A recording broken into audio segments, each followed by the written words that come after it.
What's up, everyone? Welcome to Squad Chat. We finally have a podcast name. The intro is a little different this time just because we ran into some issues with recording. And forewarning, we do know that there's some issues with the audio this episode, but going forward, we do know how to fix it. So don't worry, but we still think that there's great content here. So stay tuned. With me is going to be Parker and Jack as usual. You won't hear their intros because, again, the recording messed up, but I hope you guys enjoy the episode. Let me know what you guys think. See you next time. With a name. What's the name? I'm your host this time, Trexel. I'm Parker. And I am Jack. And today we got some juiciness for you guys. We do. So recently, PlayStation announced that, crossplay is out of beta. Thank you, our god Fortnite, for God. for We don't say unleashing these blessings upon us. The only time we'll ever thank Fortnite. Yeah, I mean, yeah, they kind of paved the way for it, but I thought it would be cool to just go around and say what games are we excited to hopefully see crossplay come to. I guess I'll start first. The one I'm excited to see is Overwatch. Ah, you stole mine. Yes, I took it, boys. There it is. That's honestly the only multiplayer game I play. wait, is that all of ours? Well, I don't know what else. I mean, it'd be sick. Overwatch is such a good game. It makes so much sense. That's the podcast. There it is. Oh my god. Okay, cool. So we read each other's minds this week. I know, right? Yeah. Okay. I guess just we all wasn't agree playing that it all. Overwatch would be hella tight to play with literally everybody. Well, Yeah. why? So go for it, Chex. Why? You Well, I start. mean, Call of Duty's already getting it. I don't know. I feel like. See, here's the thing. Here's my conflicting theories: is that PC is superior to console. Period. Okay. But all the games that I think of that I would want to be cross-platform, cross-play, or whatever, are shooters, which the PC market just dominates. So I'm kind of worried that we unleash this Pandora's box, if you will, and then the consoles start playing with the PCs, and they're like, okay, nope, we don't like this. This is not what we signed up for. Oh, yeah, it's going to be tough. I mean, because traditionally, and I don't know if it's still the same, right? But I would say that, definitely in middle school and in high school and stuff, lots of my friends always thought that playing on the PS3 was, was a lot easier than playing on the Xbox 360. And I feel like that mentality carried over to the PS4, even though the PS4 has more market share. Uh-huh. I feel like PC's always been the most competitive market. Or at least player base. Depends. So for it's so weird because you would think PC, it's the highest end. You can the sky's the limit with it, but for competitive games, they usually use consoles because that's what everyone has. Like fighting games, for instance, they're all on PlayStation. They're all played on PlayStation in tournaments. Right, that makes sense. I believe Call of Duty was like that as well. I don't know if they recently switched to PC, but I remember watching people and I knew that they were console players back in the day. I don't know if that's flipped recently. So now with this, full cross-platform play, will we get PC and mouse support on all consoles? Don't I we? believe we're already seeing it, yeah? Yeah, because I know. I guess a more of a standard for having that. I understand what you're saying. Yeah, that makes sense. Will everybody just switch? Yeah, Because it's the only way to keep up. Because That's a really it's good question. when you play on PC, you can play with keyboard or controller, and they would just port those control schemes. So even single player games, Right. of I could play I don't know, Persona with a mouse and keyboard, a full overhaul. Oh yeah. Mouse I and think keyboard that would support. be based on the developers almost, especially for those exclusive titles, because if they never anticipate it to come to PC, I don't know if they would allocate extra resources for mouse and keyboard support. So I think it just comes down to the developer, honestly. Because it could also be give me the option to make my own key bindings. Yeah, that's a major thing. Yeah. Like just for everything. For everything. It's like I have like you give me the game, I plug in my keyboard, it'll register it. And then it's like, of course, like WASD space, like all the buttons are the normal ones, but it's just like every other thing I can be like, well, I'll just make this button, this button, this button, that button. So it's like the developers don't have to do it, but like the fans could. That's an interesting. So so when you guys think of this crossplay thing, do you think of like Jack? You're just making me think of things like if like are you thinking that single player games are included in this thing, or do you think that because when I think of crossplay, I think they're focusing mostly on multiplayer stuff. Yes, I think they're focusing more on multiplayer stuff, but the fact that because of this, they'll probably also introduce keyboard and mouse support to these games. I see what you're saying. Okay, gotcha. Because everybody, a large just carry it over. Yeah. Okay. Gotcha. Yeah, just carry it over because I don't know. Like I feel way more comfortable on a keyboard and mouse with almost like for the majority of all games. Yeah. So to be able to have that because of this cross-platform would be sick. Yeah, I get what you're saying. Yeah. Yeah, I mean, I think another game that I would kind of want to see that's not a shooter almost is kind of I know that they've had MMOs on console, maybe putting some servers up that is just like everybody, so that way those worlds are more populated. Because I remember I used to play, I forget the name of it, but I played an MMO on my Xbox when I had it, and that thing was like dead. No. Yeah, that's always the problem. I remember like when I was playing Final Fantasy 14, because you guys know I'm an MMO guy. When I played Final Fantasy 14, I played on PS4. And it was like you're saying, dead. Like console MMOs die pretty quickly, and the only people that play them are the people. I feel that's the only game they've got on the console. You know. Yeah. And so it gets a little tough because it's like you and the neckbeards, and you've got to like weed through all that stuff.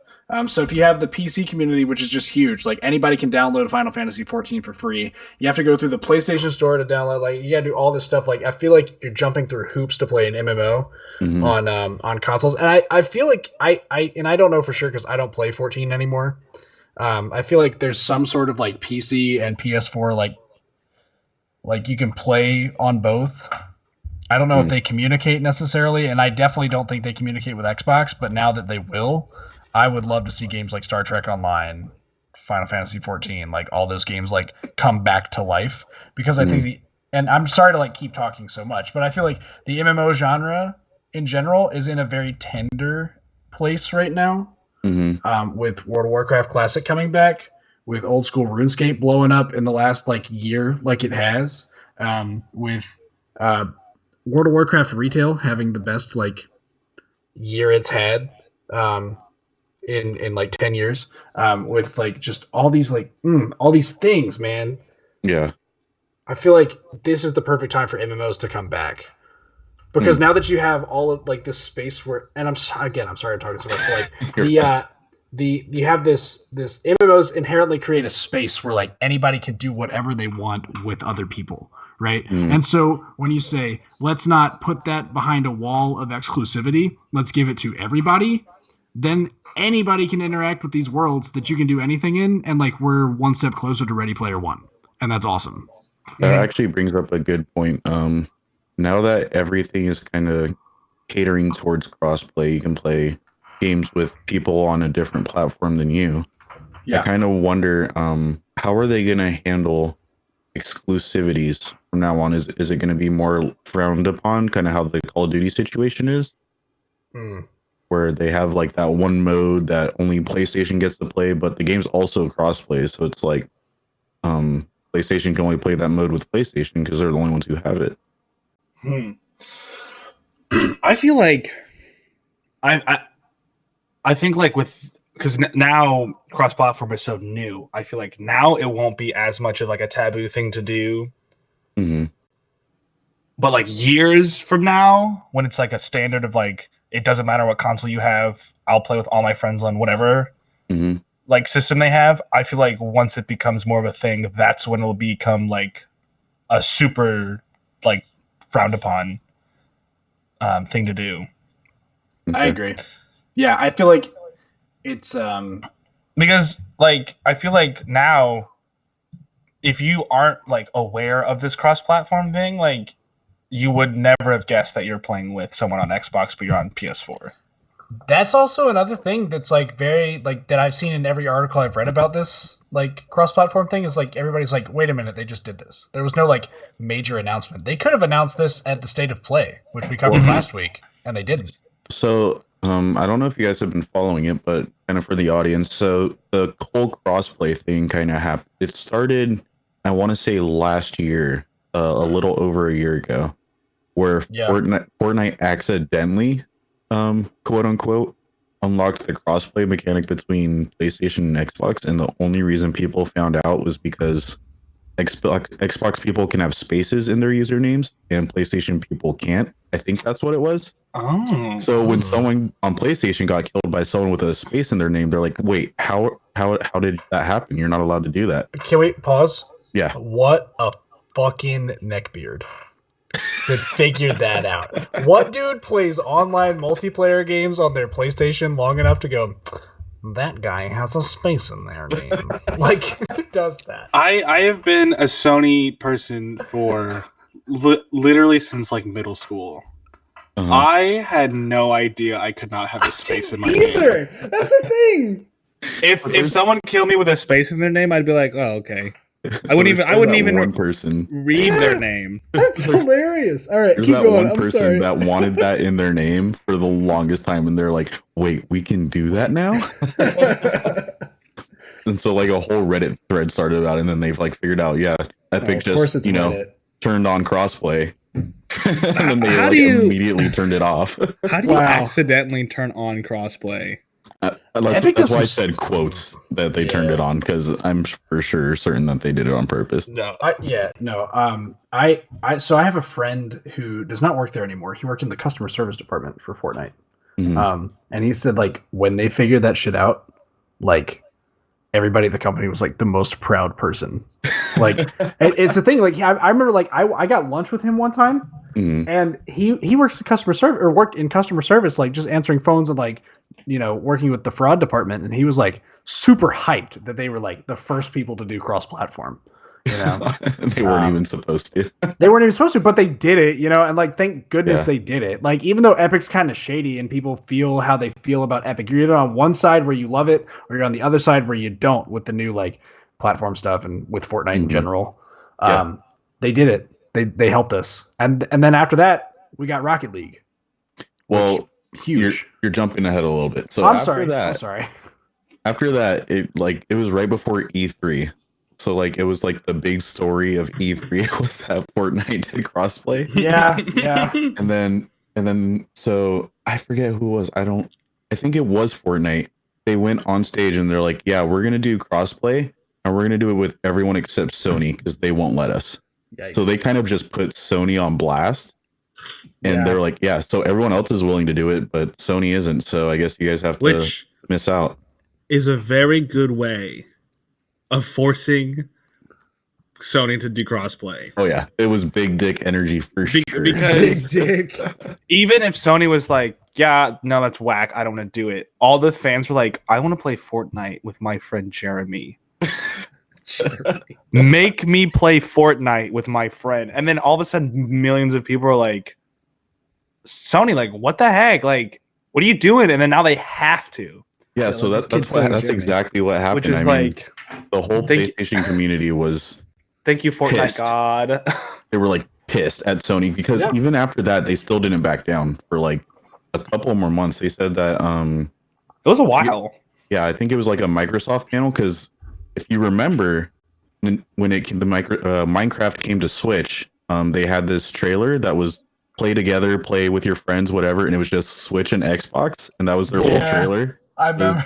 You could play Minecraft with your Xbox if you got it on Switch, and that brought it back up. So someone asked the Sony head of whatever, he's like, "So why aren't you guys doing crossplay?" He's like, "It's to protect the children." That makes sense. Wait, like, was this like protect the children, and by children they mean all of us Sony people, or like actual children? I think their quote was more in line with we want to protect our user base and we don't have control over the other user bases, so we don't want our user base to interact with the other user bases. I mean, that makes sense. That's why Nintendo still doesn't have voice chat. Like, it's like they want to protect the people that play their games from the internet trolls. It makes sense, but it's like, what a dumb excuse. If Nintendo's doing it, I'm right. Wait, and your excuse is to protect the children? so Like, God of War is a PlayStation exclusive. Like, you want to protect the kids? You're not thinking about the kids. I mean, come on. This history of this issue is so strange. It really is. Blows my It's mind. so deep. So when Fortnite came out, it was like you can play with all your friends. Yeah. Could It wasn't I? right when it came out. It Well, was a while after. Yeah, But but when when it happened, was Nintendo on board with that, No, so I believe, or was it just before Xbox and Microsoft? It was Or- just Xbox and Microsoft because it had this. I don't even think the Switch was out. Either the Switch wasn't out yet, or it wasn't out on the Switch yet. Yeah, it didn't hit the Switch until like late into like Reggie's career. So that was like fairly recently. Yeah, Sorry if that was too specific. that's fine. The bottom line is it wasn't on the Switch. Too late. The Reggie Fils-Aimé's career. Let me. I remember Fortnite on his Nintendo Switch. 5 minutes ago, Parker was making fun of neckbeards, and now he's pulling out that line. Facts. But kind of going from there, so they just got a massive backlash. Like, really, you're going to protect the kids, yet Nintendo's allowing crossplay, and Nintendo's the most family-friendly freaking company out there. Yeah, exactly. And so they got all this backlash, and then eventually they announced that they were going to do a beta program for crossplay. And so developers could reach out to them to kind of sign up for it. And I think the one prominent one that happened was Rocket League. Dun, dun, dun, dun. From Psyonix, which also got bought out by Epic. Yeah, good for them on both accounts. Like, Yeah. who thought that? Like, I forget the name of their first game, but like soccer with cars. It was Like, come on, like, who thought it would be? It's an esport now with like millions of dollars at stake every year. Like, it's Right. a whole thing. Like, I love Rocket League. It's my go-to. I've always said like it's one of my top 5 favorite games of all time because supersonic, acrobatic, rocket-powered battle cars. Yep, love that. It's I believe that's a better name than Rocket League. Totally agree. Just my opinion. Totally agree. But Rocket League's in my top 5 games of all time because, and I'm only like a diamond player. Like, I'm not very good, but like, I will always come back to that game. Like, it's like when people talk about like the game they can always come back to, like their fallback game. Like, Rocket League is my fallback, right? Like, I played it last night. I played it a couple mornings ago, and I'm already like into World of Warcraft. You know, like I'm into stuff, but I'm always playing Rocket League a little bit. Like, the fact that went cross-platform. So smart because the matches are so much faster than something like Fortnite. And it's on everything. Like, literally everything. Exactly. And it's $15. Like, so to go from free to $15, very smart. And the control layout for Rocket League is perfect. Specifically talking about consoles. I can't really talk about on PC or the keyboard, but like on the controller, it's so nice. And it's I also still use controller on PC. Yeah. Because it just makes sense. Yeah. Yeah, same. I think I changed one button, but other than that, it's all perfect. And it's also the other thing. They allow all the customization of their keybinds and stuff. I've got a super custom layout for Rocket League on my controller. Like, it's stupid, but that's why I love it. It's because it like the game became mine. As soon as I could do that, it was like, oh, it's great. The only platinum trophy I have is from Rocket League. Boom. Mic drop. Platinum that game, baby. I've got like the Sly Cooper games and Rocket League. Like, I'm pretty lazy with platinum. That's not true. I got Infamous. As I don't think I have one. I think I had one on my Vita, but then I lost that. We should do a platinum. Oh, hey, platinum trophies as a podcast. We could talk about that anyway. The end. Well, let's talk about a different podcast. On our podcast. All the platinum trophies I don't have. We can do. Yeah, it sounds like we have about 4 overall. We could do a podcast. I'm just like, well, I'm saying achievements in video games would be a great podcast. The end. So you mean like the industry overall, like the platinum trophies of the industry? What? No, I'm talking about just just the idea of like who put this idea in video games and why, and we can talk, like because didn't Microsoft do it first? I think so. I don't know exactly, but it'd be a really interesting one. Like that's a cool. I'm not trying to derail the podcast. I'm just saying like it'd be a fun like history podcast to do. Let's do it now. Where did they come from? Anyway, the end. Anyway, so kind of so they had the beta program, and just yesterday we're recording on Wednesday. So yesterday on Tuesday, they exited the program, and they're like, okay, developers, if you want to make your game crossplay, feel free. And this is just specifically Sony that's gone out of beta. Yes. So I'm guessing they were the only one else.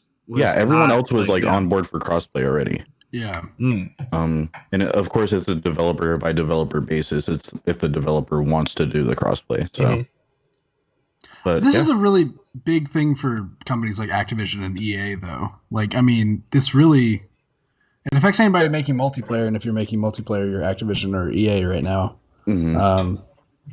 or Ubisoft, I guess. Like, kind of. I don't know what that company does anymore. They make Watch Dogs and Assassin's Creed. Yeah, they don't make good games anymore, but like, whatever. They made the Division 2, that was alright. I'm sorry, man, but like, Ubisoft is just like they'll be like, we made this game and it's buggy and unfinished, and everybody's like, this is alright, and then like you're not talking about Bethesda? Okay, I do, and I want to talk about the damn helmet thing at some point. Okay, just bring it up now. You already brought it up. I'll talk about it. Okay.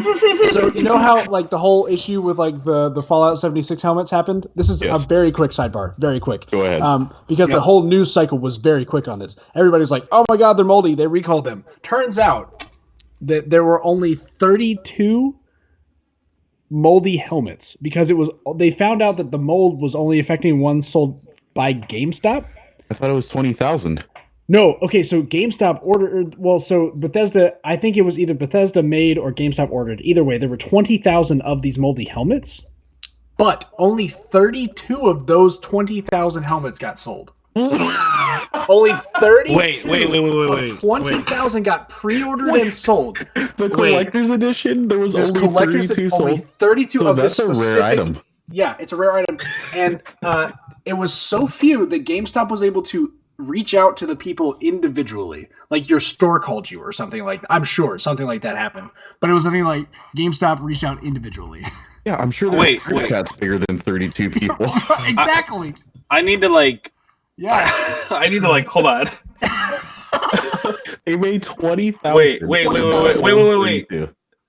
Not that they've only recalled 32. They only sold. Yeah, there were only 32. So they thought that 20,000 would be an exclusive market, and now it's 32 of them. And they've been recalled. Those 32 people that probably hate their lives because they bought Fallout 76 Collector's Edition with the helmet, like those only 32 people had their whole thing recalled. And it got blown up into this massive thing. It was like, hey, like all of these helmets have been recalled. It was only 32 of them. Wait, was it only $80? Oh, I don't know that. I'm not totally sure. It was probably over 100 for that's what I would think. Physical items. Because I'm looking at a thing on eBay. I mean, it probably sells for $80 now. Yeah, I know. Fallout 76 Power Armor Edition, PC Collector's Edition. Please read. $80. Ooh. Yeah, don't buy it now. It's got mold in it, man. Well, no, I'm not. But anyway, sorry. That came up. You said Bethesda, and I had to talk about it.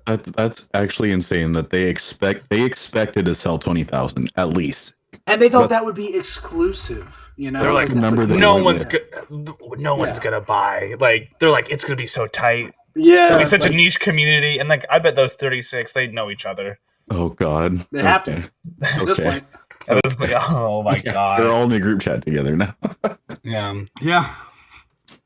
So how'd you get rid of your black mold out of your house after? So kind of harkening back, is there any other games that you guys wish that there was crossplay for? I know I kind of took everyone's, but the only other one that came to mind for me was Diablo 4 whenever that gets announced. Diablo's gonna be hype, yeah, for sure. I mean, I like Blizzard in general. I wanted to talk about this when I brought up Overwatch, but Good. Their whole thing with crossplay is they've said, at least for the last like year and a half, 2 years, that they're like interested in looking into it, but it's not up to them. It's up to the the platforms. And now that everybody is like on board, Blizzard has no excuse to not do this. I don't know, and I don't know how to develop a multiplayer game,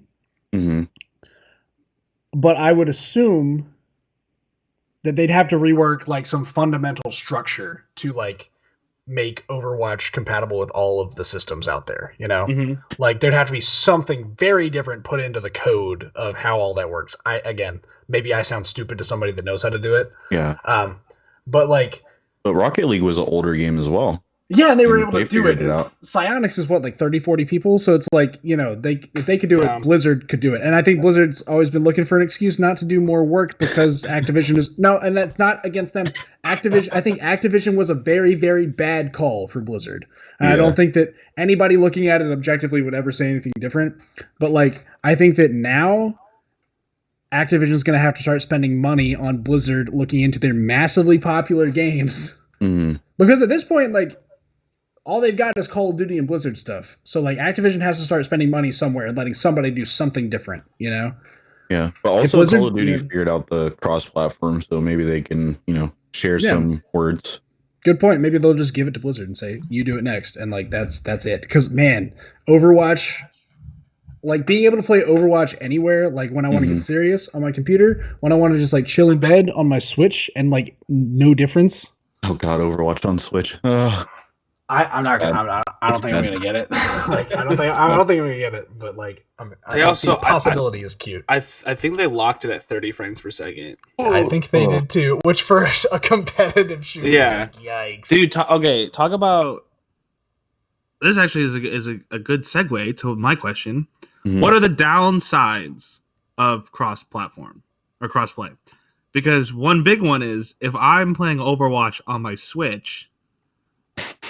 With my screen that is the size of my phone at 30 frames per second, as Parker is over at some very high-end supercomputer playing at 3 billion hertz. As I do.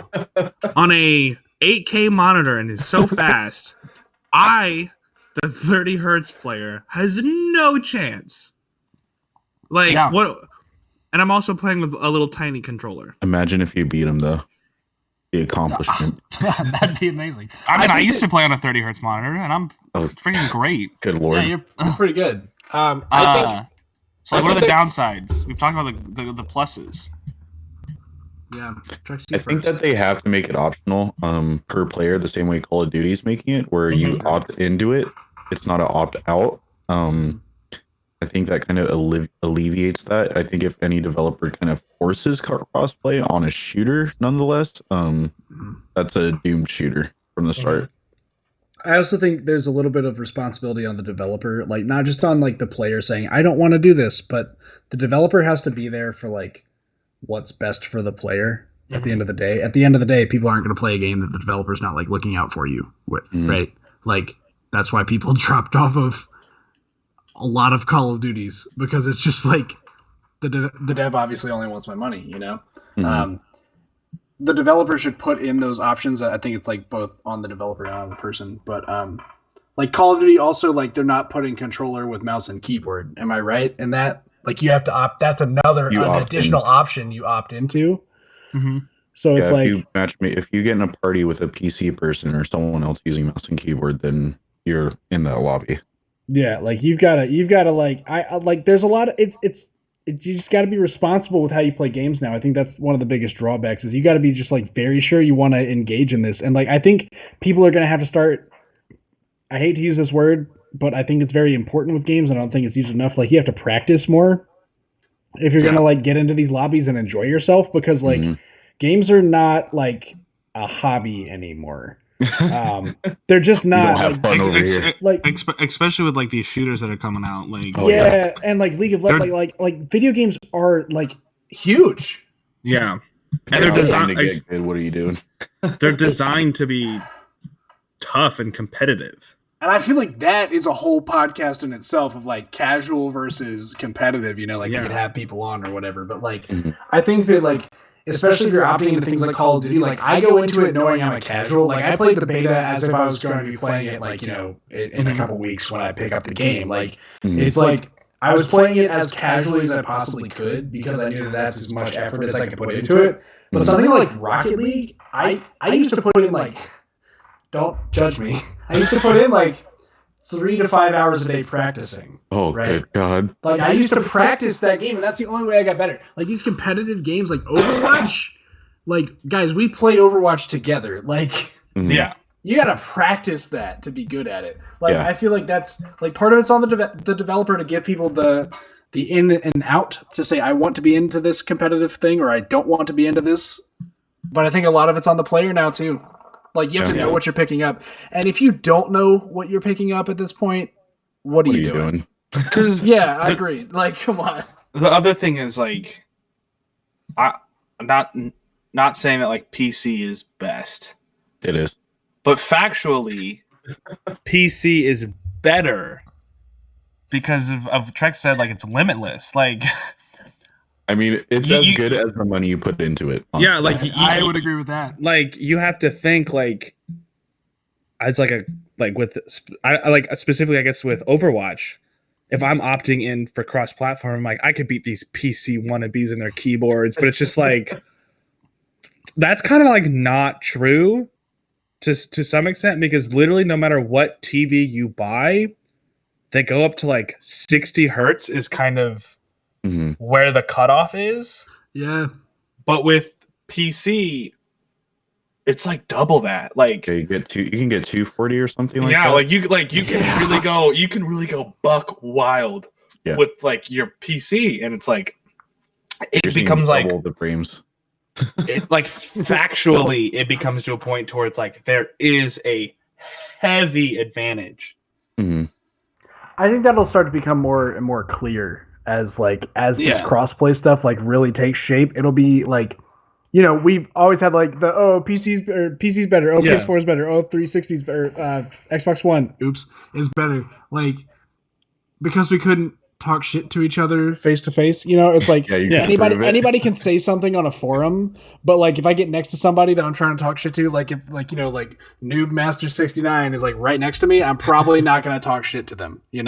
So like now that everybody's put together, a very clear front runner will come up, and I think it's going to affect the market like in ways we may not necessarily see now, but things will start to shift, and people will as these games get more and more competitive, I think that people will be willing to spend more and more money on them. So I do think that PC is the route more and more and more and more people are going to go. Because I think that's just the way that any sport goes. The more popular a sport gets, think about like the entire state of Texas and how much money they spend on like high school football. Yeah. Well, they've diverted all the resources into that. So like when it becomes apparent that PC gaming, I think it's going to affect a lot of markets, honestly. I know that I'm talking a lot. I'm sorry, but like when more and more people start playing on PC, it's going to affect the games market because everybody's going to rush to PC. It's going to affect the PC parts market because things are going to start being more expensive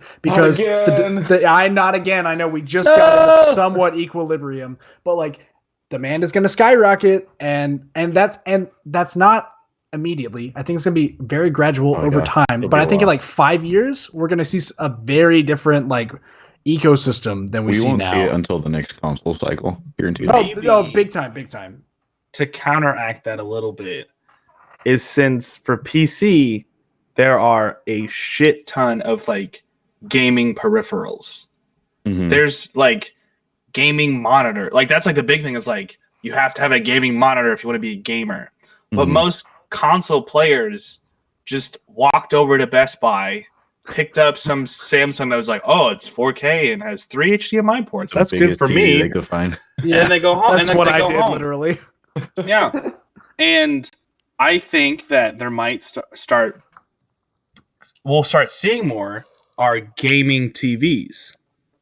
So some of those already exist. Like I know Alienware has one. And I think like Asus has just like a really big gaming. It's not a TV, it's like a monitor, but it's like 50 inches. but it's still like a PC monitor. It's not like a TV. But I think if these cross platforms are going to show that, like, oh, these console players need a better TV, but it still needs to be casual. Like, I can't buy, like, if I'm playing on my couch, I'm not going to like just have a small little TV to play my games on. Like, I'm still going to want like a big TV to watch movies on, to watch TV on. Right. So it's going to, I guess they're going to try to find a happy medium of like a high refresh rate TV that's 4K, which is going to be a while because that's still like, even in like the PC market on smaller screens is still very expensive. Oh yeah, I big think time. if you're a console person, like, so I have a theory that a 24-inch monitor is effectively better for gaming than a 55-inch monitor. Same refresh rate, same everything. Yeah. Because it stretches out your field of view. You can't see everything at the same time on a 55-inch. That's why I don't play shooters on my TV. I'm sorry, Jack. That's why I don't play shooters on my TV anymore. Because my TV is 55 inches, and when I'm sitting like 3 or 4 feet away, or 3 feet away from it, I can't see the whole screen. So when I was playing the Modern Warfare beta, I hated my life. But when I went back to like Overwatch and stuff, I was like, this is easy. Like I can do this because I can see everything. Yeah, it's huge. So like even right now, like a console player that wants to kind of keep up or be prepared for playing with PC players, you're better off just going out and buying a monitor. Mm-hmm. Yeah, I'd agree. What were you gonna say, Jack? I'm sorry, I cut you off, man. I mean, like, that's kind of like, I was gonna say, it's like, I guess, like, because we still have to keep in mind that if I feel like people who play like on consoles, there's still a good chunk of them that are sitting on couches with their TVs. 100%, yeah. But there's still like maybe like a 5 to 7 foot like space between the monitor.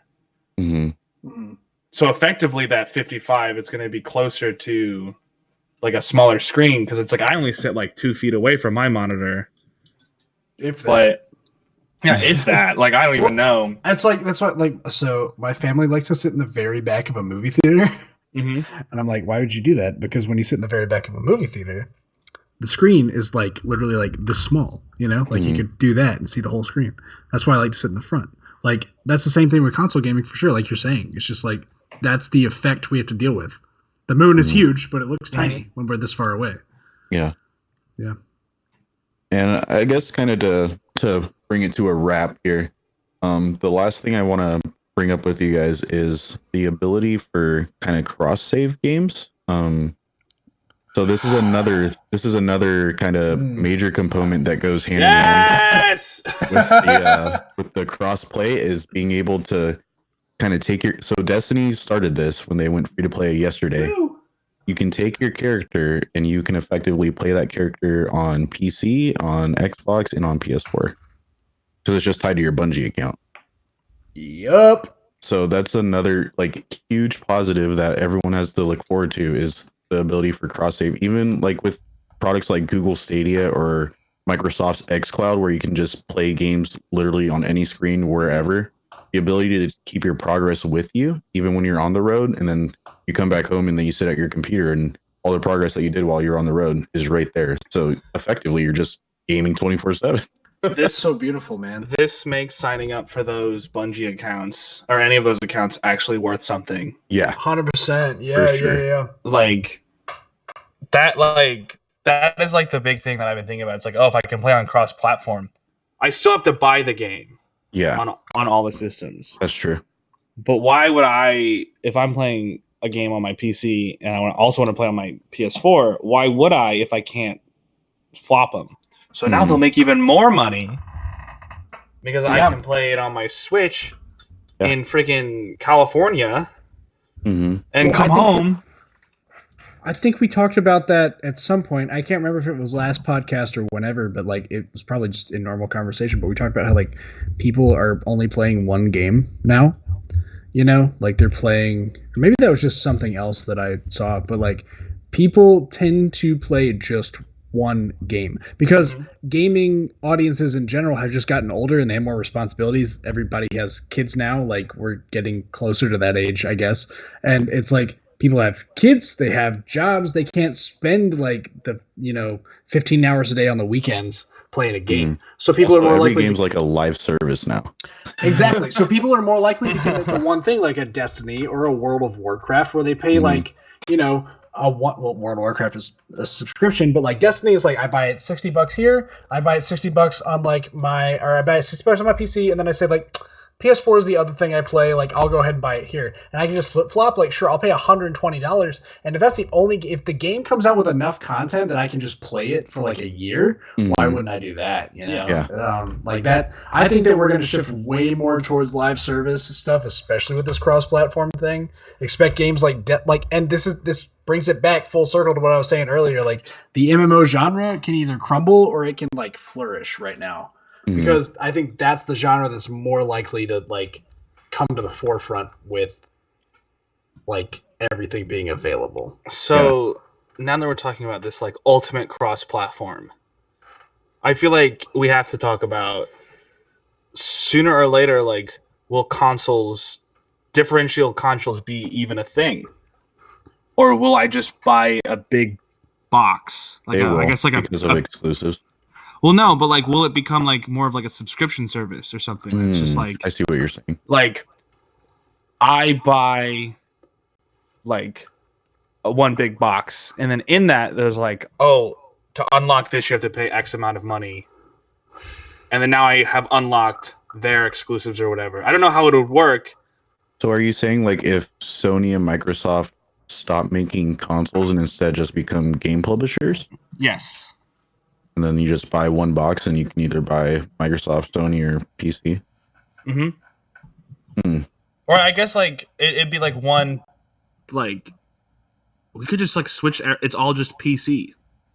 But it's like within that, you could just play all the games. I think there's still that market that's always going to prefer console over PC, no matter what the advantages or disadvantages are. They're always going to be wanting to kind of sit at their TV on the couch with their kids or whatever and play a console game. Well, I feel like it could even be like the console version of this could just be streamlined to it's just a gaming box.